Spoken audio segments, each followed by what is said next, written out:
Luxurious. இது நம்ம family.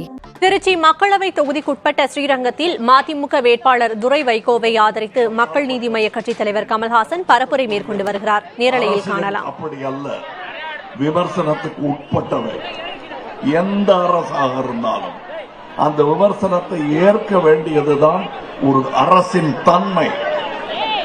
அந்த தன்மை இழந்த அரசு இடிப்பாறை அற்ற அரசாகவே இருக்கும். ஆனால் இன்று அரசை விமர்சித்தால் அது தேச துரோகம் என்று சொல்லும் அளவுக்கு ஆகிவிட்டது. இரண்டுக்கும் உள்ள வித்தியாசத்தை மக்கள் நீங்கள் உணர்ந்து கொள்ள வேண்டும்.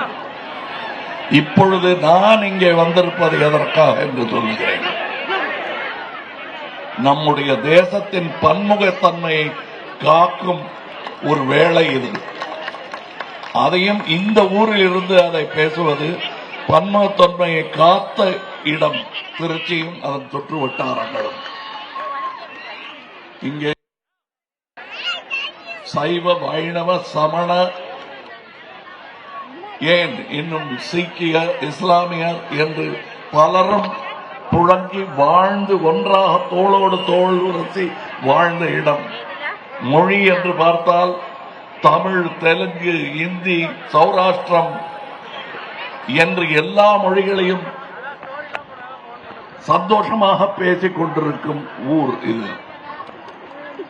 பெரிய மத கலவரங்கள் என்று சொல்லக்கூடியவை இந்தியாவில் எங்கு நடந்தாலும் தமிழ்நாட்டில் மிக குறைவு. அதிலும் திருச்சியில் இல்லை என்று சொன்னால் மிகையாகாது. மதிமுக வேட்பாளர் துரை வைகோவை ஆதரித்து மக்கள் நீதி மய்ய கட்சித் தலைவர் கமல்ஹாசன் ஸ்ரீரங்கத்தில் பரப்புரை மேற்கொண்டு வருகிறார்.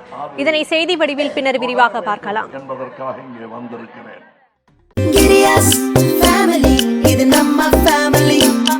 அன்பு Luxurious. இது நம்ம ஃபேமிலி.